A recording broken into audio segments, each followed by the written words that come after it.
다시 믿음의 자리로 오늘은 네 번째 시간입니다. 오늘 예수님을 감동시키는 믿음이라는 제목으로 함께 말씀을 나누겠습니다.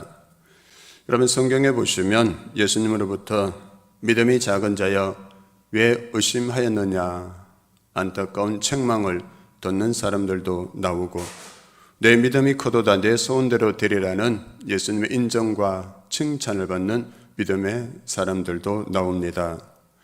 여러분 저와 여러분이 예수님으로부터 내 믿음이 커도다 이런 인정과 칭찬을 받으면 얼마나 좋을까요? 오늘도 예배하는 우리에게 예수님께서 보시고 내 믿음이 커도다 내 소원대로 되리라 이 말씀해 주시면 이 말씀 들으면 얼마나 좋을까요? 여러분 사복음서를 우리가 읽다 보면 특히 마가복음에 보면 예수님께서 자주 제자들에게 믿음이 작다고 한탄하며 안타까워하시는 모습이 나옵니다. 반면에 예수님도 놀라시며 믿음이 커도다라고 칭찬을 하신 사람들도 있습니다. 이 두 사람이 나오는데 이 두 사람은 다 이방인들이었습니다. 바로 오늘 본문에 나오는 가나안 여인과 예수님이 오실 필요도 없고 그냥 말씀만 하시면 내 하인이 낫겠습니다. 이렇게 말한 로마 군인 백부장이었습니다. 여러분 그런데 예수님을 믿는 동기는 다 다릅니다. 우리도 예수 믿은 동기가 다 다르죠. 처음 예수를 믿게 된 동기는 다 다릅니다. 자녀의 문제로 인해서 예수 믿게 된 사람들도 있고요. 자신의 인생에 어떤 문제가 있는데 한계를 인정하며 예수님 앞에 나온 사람도 있을 것입니다. 때로는 가정의 평화를 위해서 마지못해서 나왔다가 또 예수님을 영접하게 된 사람들도 있습니다. 이렇게 저렇게 예수 믿은 동기는 다 다른 것입니다.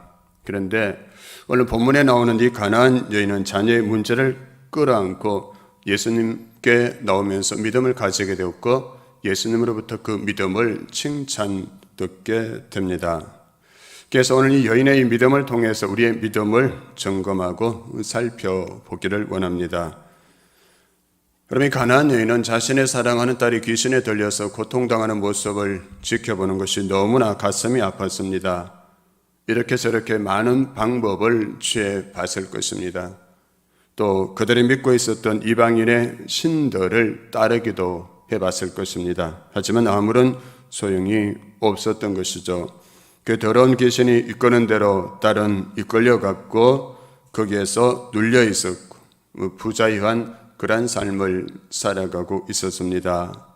우리 가족 안에 이런 가족이 있다면 여러분 얼마나 큰 아픔이 되겠습니까? 그는 그런 고통 중에 살다가 예수라는 사람이 귀신을 쫓아내는 아주 귀한 능력을 가지고 있다는 소문을 듣게 됩니다. 그리고 나서 예수께서 둘이 오셨다는 그 소식을 듣고는 곧장 달려가서 예수님께 소리칩니다. 22절입니다. 가난한 여자 하나가 그 지경에서 나와서 소리질러 이르되 주 다윗의 자손이여 나를 불쌍히 여기소서 내 딸이 흉악하게 귀신 들렸나이다 하되 했습니다. 어떻게 소리쳤다 했습니까? 주 다윗의 자손이여 나를 불쌍히 여기소서라고 이렇게 소리쳤다 했습니다. 여러분 기도할 때 아무나 소리를 지를 수 있는 게 아니잖아요. 관상기도, 묵상기도 이런 기도도 있습니다. 물론 묵상하면서 깊이 기도할 수 있습니다. 그런데 절박한 문제가 생기면 어떻습니까? 조용히 기도할 수가 없지 않습니까? 이 소리를 지른다는 것은 자신이 당한 문제가 그만큼 절박하다는 것을 의미하는 것이죠. 사람은 다급할 때에 소리를 지르게 됩니다. 어느 교회에서 금요일 밤마다 금요 성령 집회를 하는데 담임 목사님께서 다른 교인들에게 우리 다 함께 뜨겁게 부르짖으면서 하나님께 우리 기도합시다 이렇게 말합니다. 그러자 온 교인들이 그날 정말 뜨겁게 부르짖으며 하나님께 간구하기 시작합니다. 그런데 부목사 중에 한 명이 소리도 내지 않고 조용히 기도하는 것입니다. 그래서 담임 목사님이 속으로 저 부목사님이 이러다가 그래서 그 집회를 마친 후에 목양실에서 그 부목사님에게 물었답니다. 그러자 자기는 원래 조용히 기도하는 체질이라서 소리를 낼 수가 없다 하더랍니다. 근데 어느 날 금요 성령 집회 때 주여 주여 다른 데 듣지 못했던 그 간절한 소리가 들리더랍니다. 그래서 목사님께서 뒤를 돌아보니까 그 부목사였어요. 그래서 체질이 바뀌었나? 그리고 기도에 마친 후에 목양실로 불렀습니다. 그러자 그 부목사가 목사님, 오늘 제 딸이 너무 아파서 병원에 입원했습니다. 목사님 기도해 주십시오. 이 체질은 무슨 체질입니까? 자기가 절박한 문제가 생기니까 그렇게 부르짖어 기도하다는 것이죠. 나는 조용히 기도하는 체질입니다.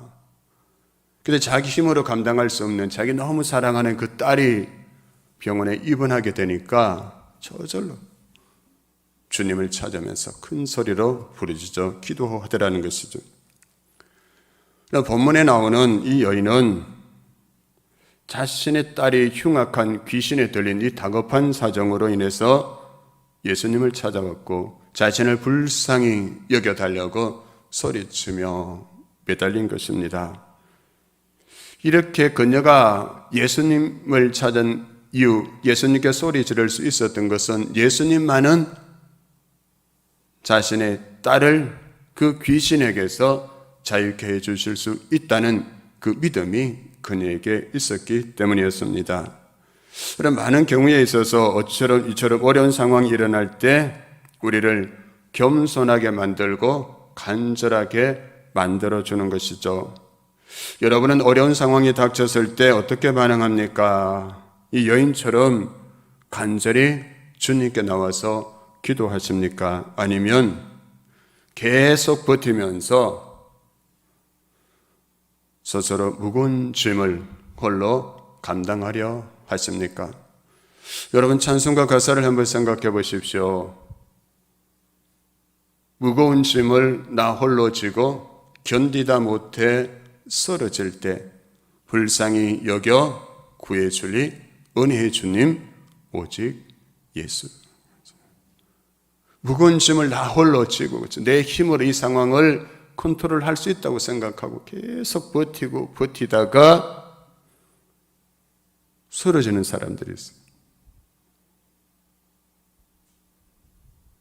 그 쓰러진 나를 구원해 줄 일은 오직 예수밖에 없다는 거예요. 제가 오래 살지 않았습니다. 여러분 보기에도 얼마 살지 않은 것 같잖아요. 그렇죠? 그런데 제가 살면서 지금까지 살면서 깨달은 중요한 진리, 그것은 바로 예수님밖에 없다는 거예요. 늘 고백합니다. 저는 그래서 막 혼자 여기 주일날 저녁에 퇴근해서 밤에 혼자 막 가다가도 길거리 가다가도 예수님밖에 없습니다. 예수님 아시죠? 예수님밖에 없습니다. 그러고 가다가 사람들이 약간 쳐다보게 돼요. 내 마음에 믿음이 예수님밖에 없더라는 것이죠. 그 누가 보든 길거리 가다가도 막 나온 예수님밖에 없습니다. 아시죠? 아시죠?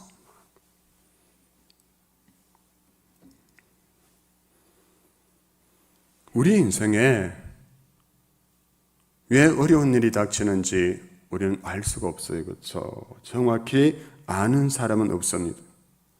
여러분 도대체 왜 어려운 문제가 생깁니까? 하나님의 자녀인 우리들에게도 왜 어려운 일이 생기는 것입니까? 한 가지 분명한 사실은 이 어려운 일을 통해서 주님께 더 가까이 나아오도록 하시기 위함이라는 것이죠. 그런 철로 역정의 저자인 존 번연은 인생에서 현혹 어려운 깊은 수렁을 지나서 마지막 벼랑 끝에서 자기의 삶의 저지를 이렇게 표현했습니다. 만약 예수께서 나를 맞으실 때 칼을 들고 나오실지라도 나는 그분의 발 아래에 내 몸을 던질 것입니다. 왜냐하면 그분만이 나의 최후의 희망이기 때문입니다. 놀라운 고백이죠. 그렇죠? 예수님께서 자기를 맞으러 오실 때 칼을 들고 오시더라도 자기는 그 앞에 자기 몸을 던지겠다고. 왜요? 예수님만이 내 인생의 최후의 희망이기 때문임을 알기 때문이다. 이 이야기는 고난의 극한 상황이 바로 예수님께 대한 절박한 신뢰를 불러 일으킨다는 사실을 말해주고 있는 것이죠. 그래서 C.S. 루이스는 고난이란 하나님의 메가폰이다, 고난이란 하나님의 확성기다, 이렇게 말했잖아요. 하나님께서 우리에게 조용히 다 이러고 말해주어도 잘 알아듣지 못하니까 안타까워서 야!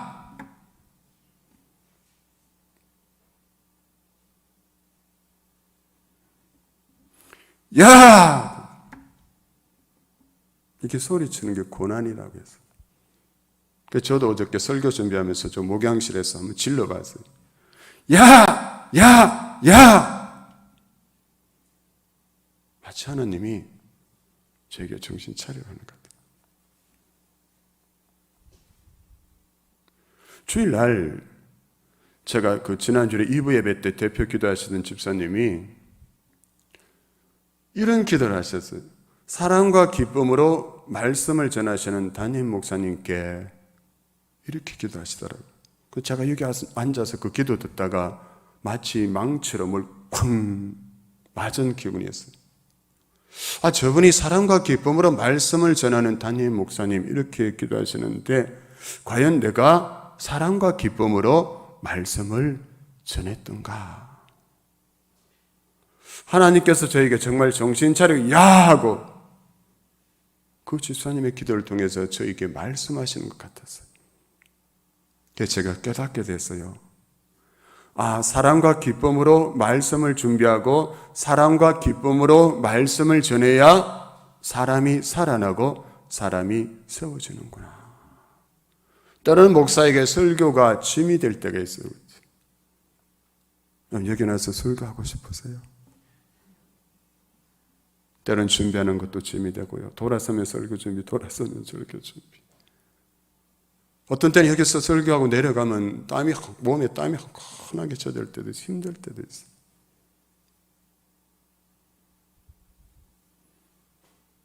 어떤 때는 솔직히 설교 안 하고 그냥 막 일만 했으면 좋겠다 이런 생각이 들 때도 있어요. 그런데 그날 사랑과 기쁨으로 얼마나 감사하던지요. 그 집사님의 기도를 통해서 야! 하고 하나님이 저를 깨워주시더라고요. 여러분 한번 생각해 보십시오. 여러분의 인생에 어려움과 고난이 없었더라면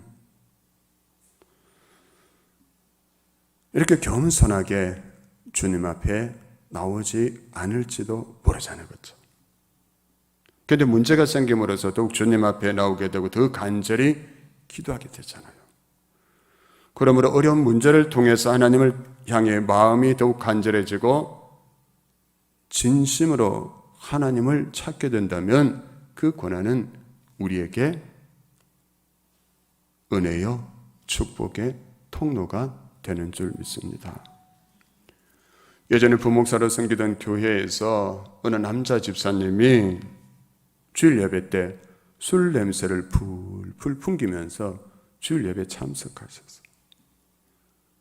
그 남자 집사님은 가정에 감당하기 어려운 큰 문제가 생겨서 토요일 밤 늦게까지 다른 주님을 열심히 섬기다가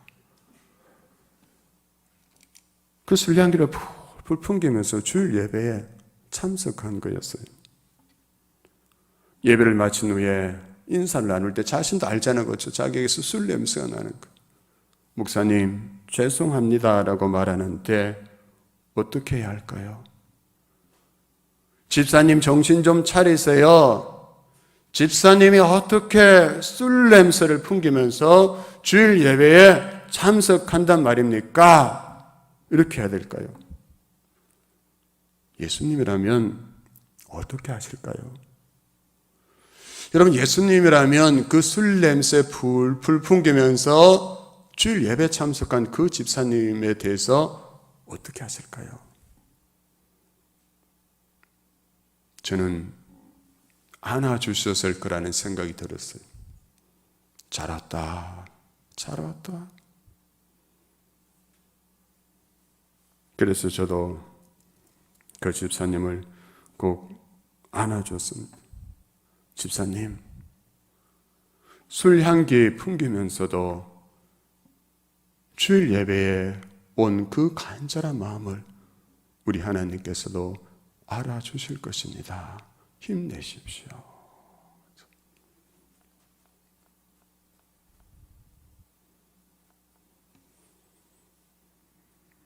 사랑하는 성도 여러분, 그냥 하나님 앞에 나올 때 하나님 앞에 나아갈 만한 자격이 있어야 하나님 앞에 나아갈 수 있다고 생각하는 분도 있잖아요. 나 같은 자가 어떻게 하나님 앞에 나아갑니까? 근데 저와 여러분이 하나님 앞에 나아갈 만한 자격이 있을 때가 과연 있을까요, 여러분? 그 거룩하신 하나님, 절대 거룩하신 그 하나님 앞에 나아갈 만한 그 자격을 갖출 때가 저와 여러분에게 있기는 할까요? 당당하고 떳떳하게 하나님 앞에 나아갈 수가 있을까요? 우리가 아무리 최선을 다한다 해도 하나님 앞에 나아갈 자격은 없습니다. 우리가 아무리 주님을 위해서 열심히 산다고 해도 하나님 앞에 당당하게 나아갈 자격을 다 갖추는 것은 아닙니다. 우리는 하나님을 실망시킬 때가 더 많지 않습니까? 그래서 우리는 어떻게 해야 됩니까? 오직 주님의 보혈의 능력과 예수 그리스도 이름의 권세를 의지하여 오늘도 이렇게 하나님 앞에 나아올 수 있게 된 줄로 믿습니다. 오늘 이 본문에 나오는 이 가나안 여인은 자신이 예수님께 나아갈 자격이 없다는 것을 알았어요. 그것을 인정했어요. 그러나 이 여인은 멈추지 않았습니다. 주님께 나아갈 수 없는 이방 여인임에도 불구하고 이 가나안 여인은 주 다윗의 자손이여 나를 불쌍히 여기소서 주여 저를 도우소서라고 외치며 주님 앞에 나아간 것이죠. 무엇을 요구할 만한 아무 공로 없지만 그럼에도 불구하고 자신에게 자비와 긍휼을 베풀어 달라고 주님께 간절하게 애원했던 것입니다. 그런데 오늘 본문을 보면 이해할 수 없는 장면이 나오죠. 이것은 이 간절히 부르짖는 여인에 대한 예수님의 반응입니다. 오늘 본문의 이 사건 전에는 예수님께서 어느 누구의 요청도 싫다라고 거절한 적이 없습니다. 언제나 사랑으로 사람들을 고치시고 필요를 채워주셨습니다. 배고픈 사람들의 배를 채워주셨고 귀신 들린 자들에게서 귀신을 쫓아내 주셨잖아요. 병자도 고쳐주셨습니다. 그런데 오늘 이 본문에서는 예수님께서 어떻게 하십니까? 26절입니다. 대답하여 이르시되 자녀의 떡을 취하여 개들에게 던짐이 마땅하지 아니하니라 했습니다. 예수님께서 어떻게 이런 말씀을 하실까? 그 간절하게 살려달라고, 여러분 불쌍히 여겨달라고, 그 딸을 고쳐달라고 예언하는 그 여인에게 자녀에게 줄 떡을 취해서 개들에게 주는 것이 마땅하지 않다, 이렇게 말씀하셨어요. 여러분, 여기서 개라는 말에는 경멸의 의미보다는 이방인과 유대인을 구분하는 그런 의미가 있습니다. 아무튼 여기서 예수님께서 가나안 여인의 감정을 건드린 것은 사실이에요. 가나안 여인은 감정이 상할 만했습니다. 자존심이 상하고 사람의 인격이 무시당하면 힘이 들잖아요. 자존심 상하면 모든 것을 다 포기하기도 하잖아요. 내가 이렇게 자존심 상하면서 살 필요가 뭐가 있단 말인가? 그렇게 할 수 있어요. 그런데 우리가 신앙생활을 하다 보면 자존심을 다치는 경우가 있잖아요. 그렇죠? 그것도 힘이 들죠. 교회 와서 신앙생활 하다가도 다른 건 몰라도 자존심 상하면 삐져서 돌아가기도 해요. 내가 이 교회 다시 다니나 봐라. 이 가난한 여인에게도 지금 힘든 그런 순간이 왔죠. 왜요? 인격적으로 수모를 당했기 때문이죠. 이 정도 되면 가난한 여인은 한바탕 난리를 칠만하지 않습니까? 그렇죠? 아니 어쩌고 했제? 내 딸이 귀신 들렸다고 나를 개 취급한단 말인가? 이렇게 말하고, 당신 능력이 있다면 얼마나 능력이 있다고 그래야 돌아설 만하잖아요. 그런데 가난한 여인은 오늘 어떻게 반응합니까? 여기서 우리는 이 여인의 반응을 주목해 봐야 하는데요. 가난한 여인은 흔히 우리가 예상할 수 있는 그런 반응을 하지 않았습니다. 가난한 여인의 반응은 놀랍습니다. 27절에 보면 가난한 여인은 주여 올소이다마는 개들도 주인의 상에서 떨어지는 부스러기를 먹나이다. 야, 우리도 이렇게 반응할 수 있을까요? 우리 중에 누가 예수님께 간절한 마음의 소망을 가져 나갔는데 이 자녀에게 줄 걸 개한테 주는 것은 마땅하지 아니하다. 그럼 나는 어떻게 반응할까? 여러분 어떻게 반응했을까요?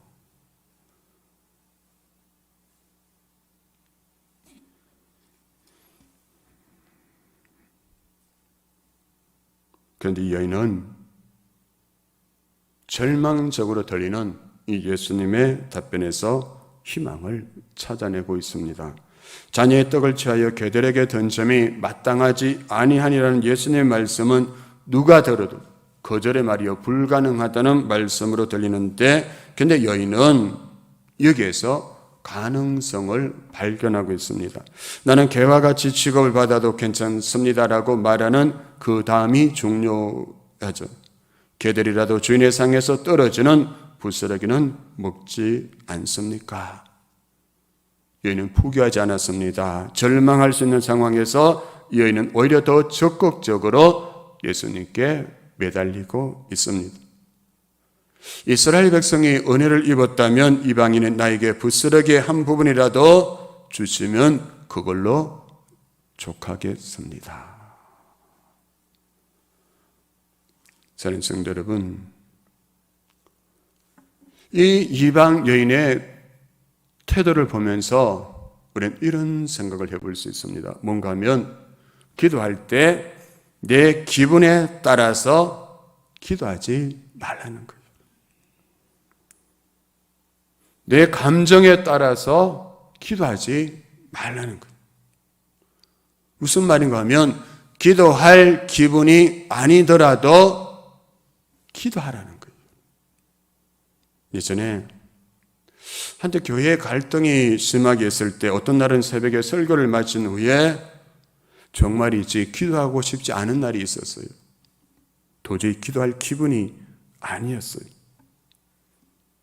그래도 이 강단에 엎드려서 주여 주여 부르짖으면 그때 더 큰 은혜를 주셨어요. 한때는 정말이지 그냥 설교 마친 다음에 바깥으로 나가버리고 싶어서 자동차 열쇠 가지고 차 앞에까지 간 적도 있었어요. 도저히 기도할 마음이 안 내키고 너무 힘이 드니까. 그래도 참아 문 열지 못하고 다시 돌아와서 여기 엎드렸을 때 그때 더 큰 위로와 은혜를 주시더라고요. 그래서 저는 그래도 나는 기도합니다, 이 말을 참 좋아하게 되었어요. 뭐라고요? 그래도 나는 기도합니다. 내 기분이, 내 감정이 기도할 기분이 아니고 그러할 감정이 아니어도 그래도 나는 기도합니다. 그게 은혜가 주어져요. 그때 진짜 말할 수 없는 위로와 은혜를 경험하게 되는 게, 여러분, 우리는 다 그래도 기도하시기 바랍니다. 기도하지 못할 이유와 핑계가 얼마나 많아요. 세고 셌어요. 찾아보면 근데 우리는 기도하지 않을 핑계와 변명을 찾는 것이 아니라 그래도 기도해야 될 이유와 방법을 찾으시기 바랍니다. 왜? 주님이 그래도 나를 기다리고 그래도 나의 부르짖는 소리를 듣기를 원하시기 때문이죠. 가난한 여인은 자기 감정에 충실하지 않았어요. 그는 주인의 상에서 떨어지는 붓쓰레기라도 좋다고 생각했습니다. 그녀는 주님의 은혜에 목말라 있었습니다. 주님으로부터 오는 것이라면 어떤 것이라도 그 붓쓰레기라도 좋습니다. 붓쓰레기 같은 그 은혜만이라도 좋습니다. 바로 내가 예수의 옷자락만 잡아도 그 옷자락에 손만 대도 내 병이 나을 것이라는 그 간절한 마음으로 생각하고 기도했던 그 혈류증 걸린 여인처럼 그 간절함이 이 여인에게 있었던 거예요.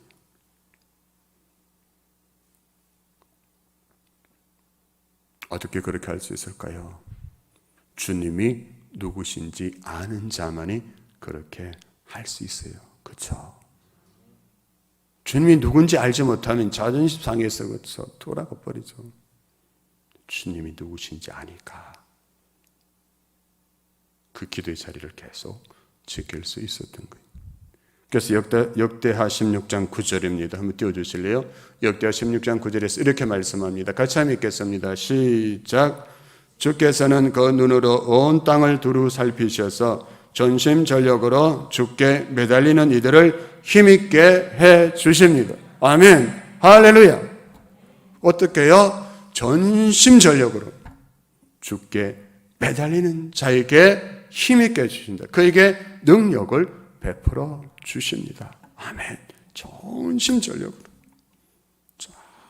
전심전력으로.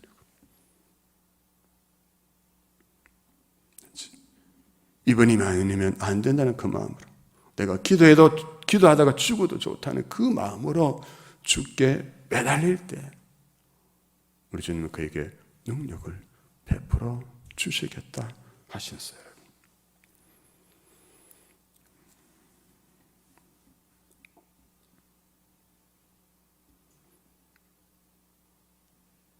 부스러기 같은 은혜만이라도 족합니다. 그 간절함으로 매달렸던 이 가난한 여인, 이 여인의 태도를 묵상하면서 나에게 베풀어 주신 주님의 은혜에 대해서 한번 생각해 보게 되었습니다. 이 가난한 여인은 부스러기 같은 은혜만이라도 좋습니다. 이렇게 기도했잖아요. 그렇죠? 그런데 하나님이 저와 여러분에게 주신 은혜는 어떤 은혜입니까? 자신을 우리에게 주신 은혜잖아요.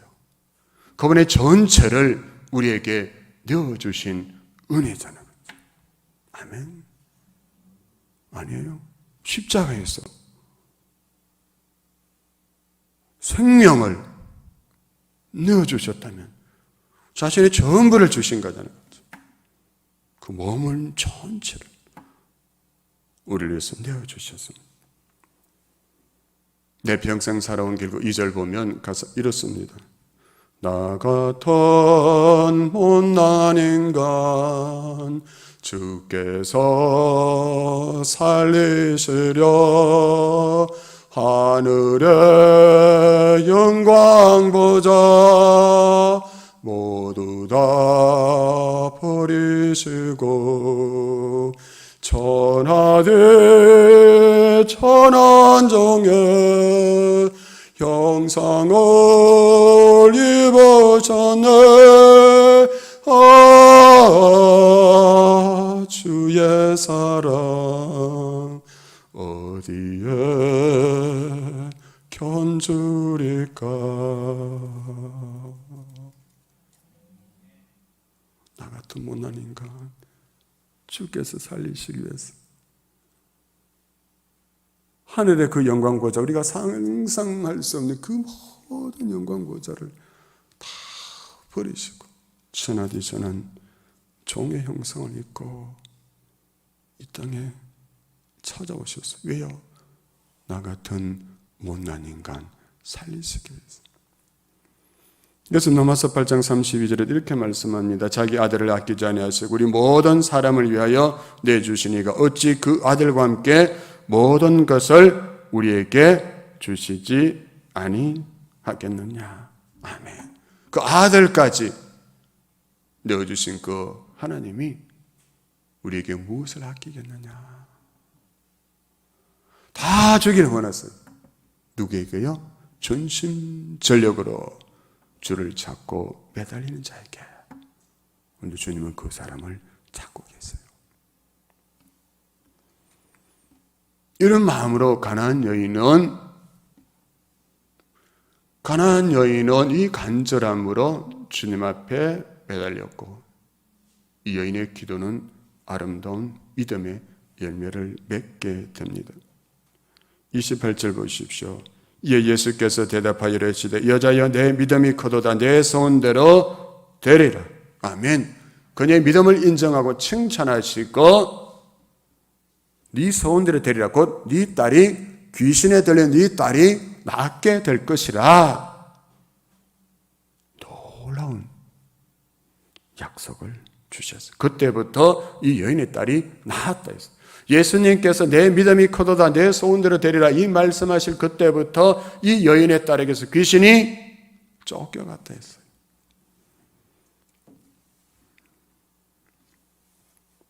여러분, 좋은 믿음이란 무엇입니까? 좋은 믿음이란 상황에 집중하지 않고 그리스도에게 집중하는 것이죠. 그래서 이 여인이 자녀의 떡을 취하여 개들에게 던지는 것이 마땅하지 않다 이 말을 듣고도 그 자존심 팍 상하는 그 말을 듣고도 그 말에 집중한 것이 아니라 주님께 집중했던 거예요. 그래서 그녀는 최악의 상황에서도 희망의 끈을 놓지 않았던 것이죠. 드디어 그녀에게 기적이 일어난 것입니다. 그럼 만약에 이 엄마가 자기의 일이었다면 자존심 죽여가면서 예수님 발 아래에 무릎을 꿇고 개라는 자존심 팍 상하는 말을 듣고도 참아야 할 필요가 있었을까요? 없었을 거예요. 그렇죠? 부모가 그러잖아요. 그냥 좀 참고 되면 되지, 참고 살면 되지, 자기 문제라면 자기 일이라면 그래요. 그렇죠? 그런데 그러지 못하죠. 내 자식의 일이기 때문에, 내 사랑하는 딸이 고통을 당하고 있기 때문에 예수님 앞에서 포기하지 않았던 것이죠. 여러분, 이 여인의 간절함이 느껴지지 않습니까? 우리 교회에서도 자녀의 일로 간절함을 가지고 있는 부모들이 있습니다. 가족의 일로 인해서 애통하며 부르짖는 성도들이 있습니다. 사랑하는 여러분들, 지치지 마시고 포기하지 마십시오. 왜요? 우리 주님께서 여러분들과 함께 하시기 때문입니다. 우리 동탄성지재단이 기도로서 여러분과 함께 하겠습니다. 또 포기하지 맙시다. 절망하지 맙시다. 설교를 마무리하겠습니다. 오늘 본문에 나오는 가나안 여인은 예수님께서 답을 가지고 계시다는 것을 알고 있었어요. 그래서 포기하지 않았어요. 하나님께서 답을 가지고 계시다면 우리는 무엇으로 승부를 걸어야 할까요? 기도로. 답을 가지고 계신 하나님 앞에 기도로 승부를 걸어야 하는 거예요. 왜요? 예레미야 33장 2절 3절에서 이렇게 놀라운 약속을 주고 계시잖아요. 이를 행하시는 여호와, 그것을 만들며 성취하시는 여호와, 그의 이름을 여호와라 하는 이가 이와 같이 이르시도다. 너는 내게 부르짖으라. 내가 내게 응답하겠고.